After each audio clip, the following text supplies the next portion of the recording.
and welcome to Active Bryant Fitness Systems. Thank you for clicking on the video.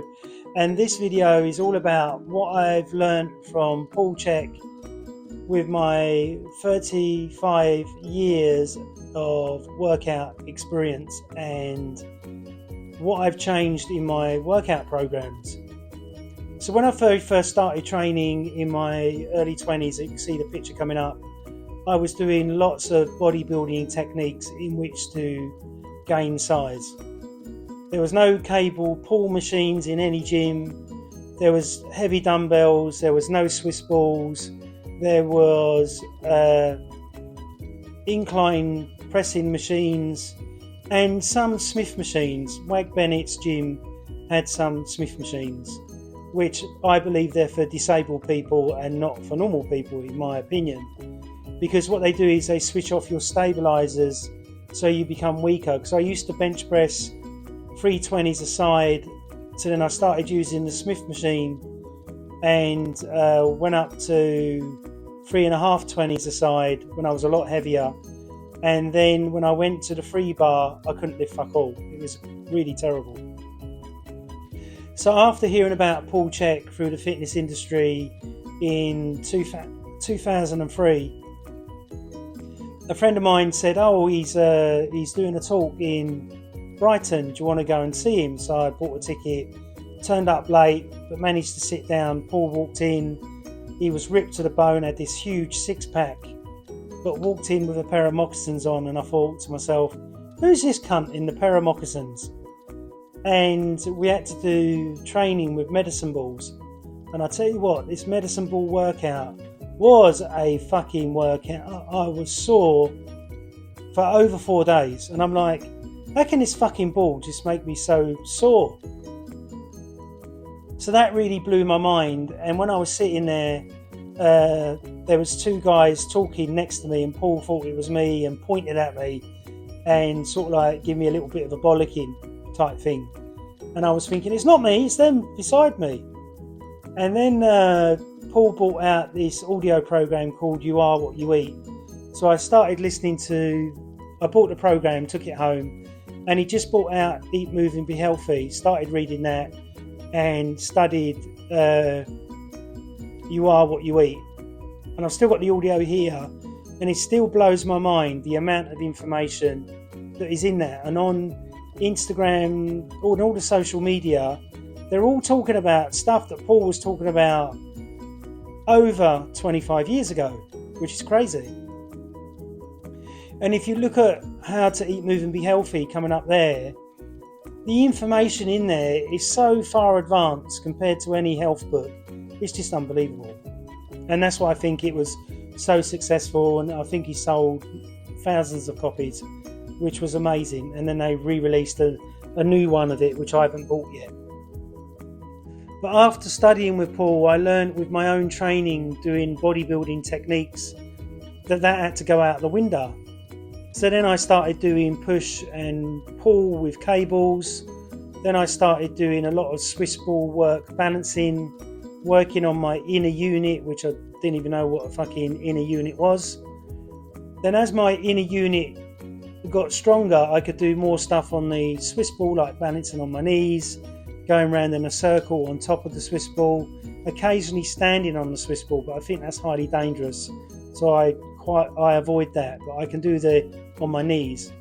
And I found with clients that the ones that had no stability or little stability in their body, that the Swiss ball was an excellent tool. And in Swiss ball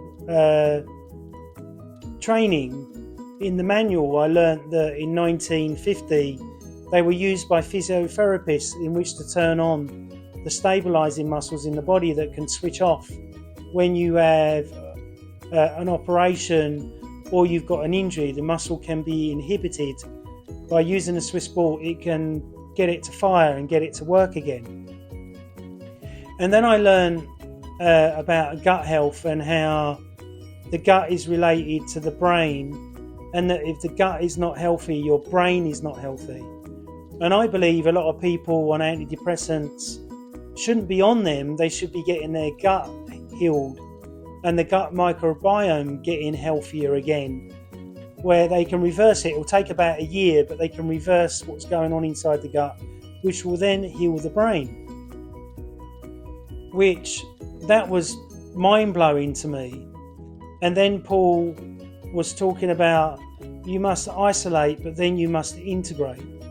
So in a lot of physiotherapy programs, they isolate, but they don't integrate. And I worked with one client that had 26 exercises in his program. And I went, so why are you coming to me? And he went, I've got knee pain, shoulder pain. I can't get my wife pregnant. I'm fat and I can't get the fat off. And I've been to the normal trainer and I just don't know what to do. And I think I was a level 2, level 3 then, Chek practitioner. So I went, okay, we're going to get you on the metabolic typing diet where he lost nearly 2 stone. Then I said to him, right, next thing we're going to do is get you to do corrective exercise. But because your physio program is total shit, we're going to cut it down to 4 exercises instead of 25. And I'm going to assess your whole body doing orthopedic assessments. And I found out his glute med was really weak. So when the physio was giving him cycling to do, to warm up before he exercised, his knee would start shifting the wrong way because the glute med was weak, and that affects the hip and the knee alignment. So I did that, and then before we know it, he couldn't lift 7 pounds off the floor.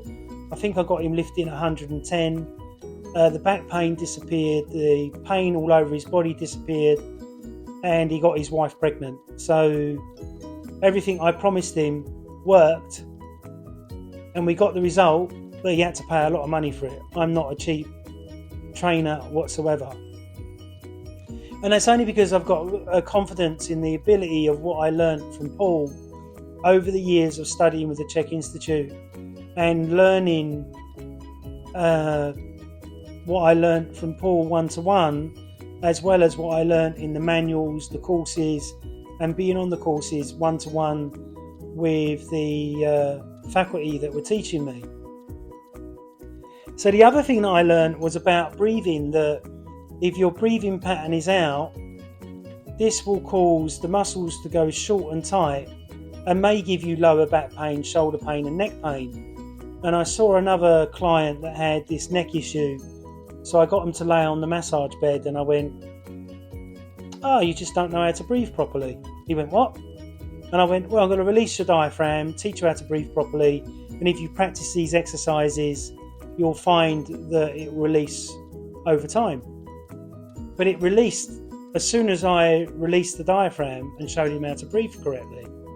And that was just through intuition and what I've learned over the years. And I think Paul showing us and teaching us in class why the diaphragm is so important and why it needs to be released, and not everybody can do it.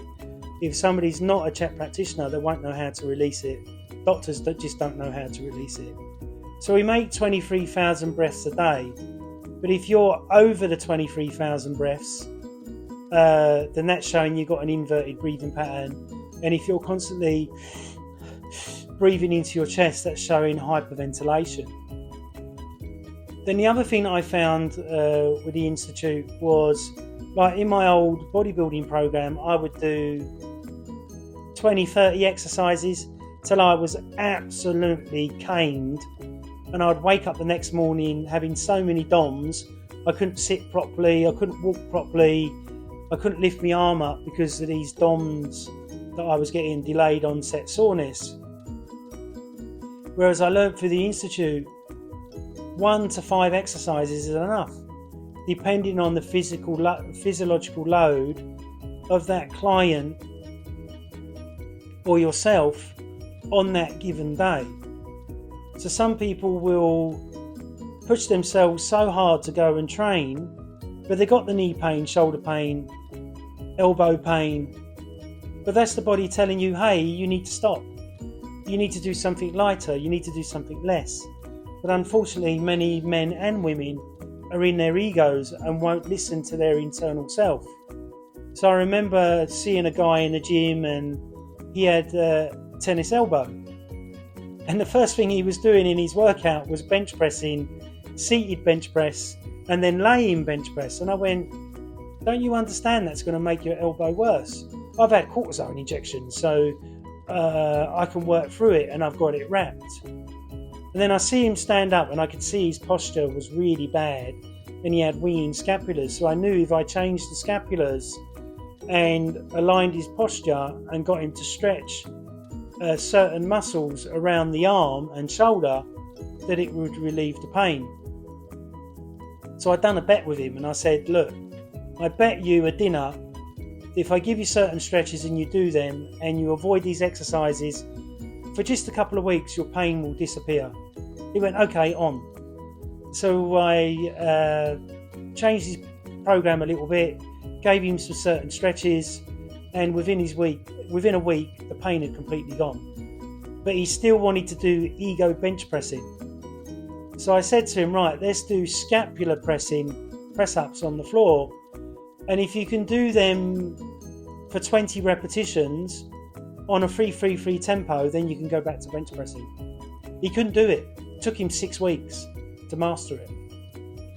And that's the other thing is that Paul teaches you how to look at the body from the inside out. And when I see a new client walking towards me, I'm already assessing. I can see the inverted breathing pattern. I can see the forward head. I can see the jaw is misaligned. I can see one pec is bigger than the other. Or I can see that their gait is out. But it's taken years to learn this over the 6-year period. And the other thing is that I learned is it's very important to write down every program and to keep looking at what you're doing if you want to keep progressing.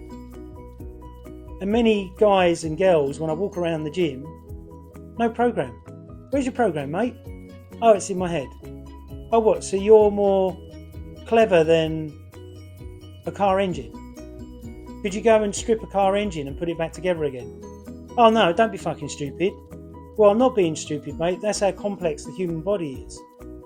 So if you're overtraining your chest and undertraining your upper back, this is called lower back pain. The same as if you're overtraining your bicep and not training your triceps, your arm will be conked up like that, but to the side. So many people that train are totally guessing and having no assessing when they're training. And this is what I learned with the Institute and Paul, is that it's so important to do as many assessments as you can in which to get to the root cause of the pain, or why a client's not improving or losing weight or getting success in the gym. I worked with one client, female client, and she'd been doing cardio 4 days a week, 5 hours a week, and on a terrible diet. So I did a test called Sergeant's Line on her belly, and I said, look, the reason why you're not changing or improving is that you're doing too much. Yeah, but I'm only running on the treadmill. I said, yeah, but that's causing physiological load in your body. You got problems with debts, you got problems with your boyfriend, you got problems at work, all this summates in the body, which causes a huge problem. Are you willing to address them issues and let me help you? Oh yes, definitely.